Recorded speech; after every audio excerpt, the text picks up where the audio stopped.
Silakan dicek. Ya, 700 plus. Nah, Ahmad Amirul 700-an, Falah Army 700-an ya.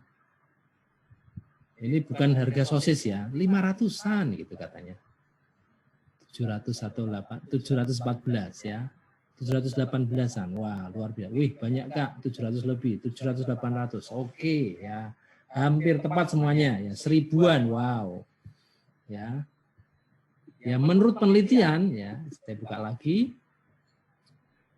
Menurut penelitian Kementerian Pendidikan dan Kebudayaan ada 652 bahasa daerah. Ya. Kita bisa lihat di peta itu. Ya. Di Kalimantan Tengah ada berapa bahasa. Ya.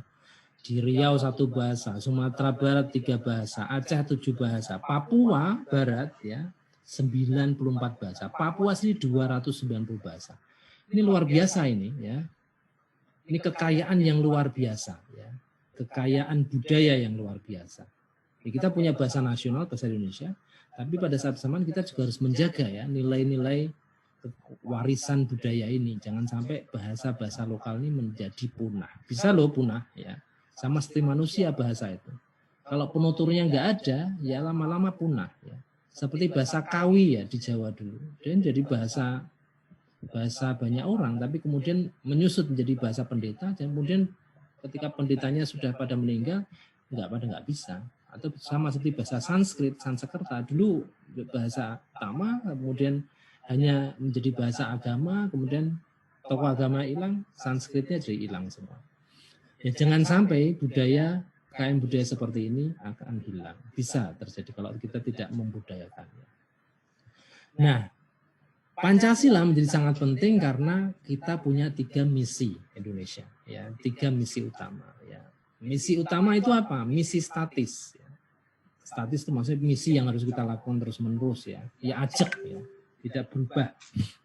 Ya, jadi menjaga eksistensi Negara Kesatuan Republik Indonesia. Menjaga eksistensi itu berarti ya wilayahnya harus dipertahankan, batas-batas wilayahnya, kemudian warga negaranya dibela kalau ada masalah ya. Kemudian juga Pancasila harus dibela ya. Ada juga misi dinamis. Dinamis berarti ya mungkin sekarang kita dapat pendapatan 100.000 ya atau 30.000 per hari ya. Tahun depan atau 5 tahun lagi ya harus ada perbaikan menjadi 50.000. Ini misi yang dinamis yang harus bergerak. Sekarang wajib belajar 12 tahun ya. Besok kita ingin wajib belajar sampai perguruan tinggi. Ini adalah misi dinamis yang bergerak semakin baik ya. Kemudian misi etis kita adalah keadilan. Semakin memberikan ruang yang sama, partisipasi yang meluas sama pada laki-laki dan perempuan, pada semua warga negara ya.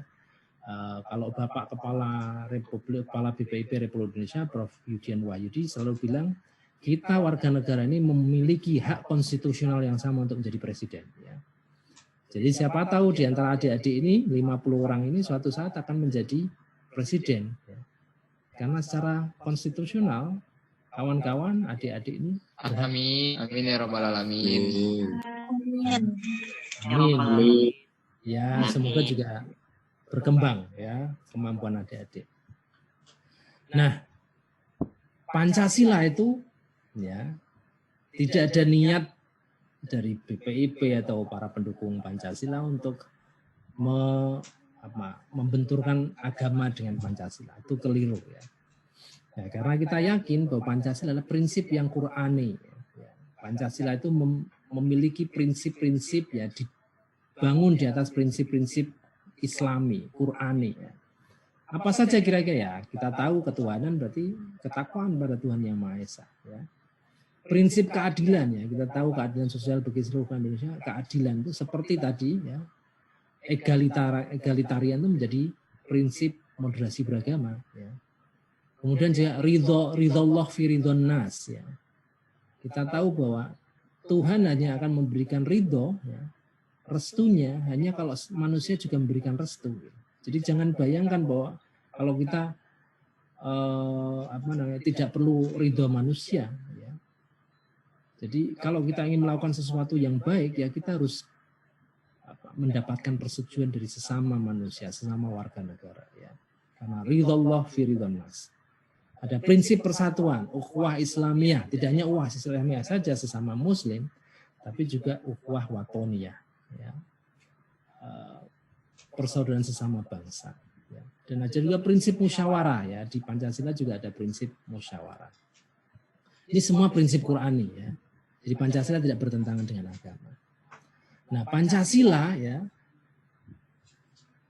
ada untuk meningkatkan kemanusiaan kita, ya. Jadi Pancasila dan Undang-Undang Dasar 45 mengatur hak hidup kita, hak dasar hidup kita, ya.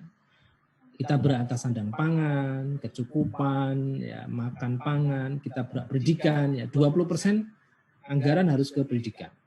Kita dilindungi ekspresi kebudayaan kita, hingga kita memiliki hak konstitusional untuk dipilih atau memilih. Ya.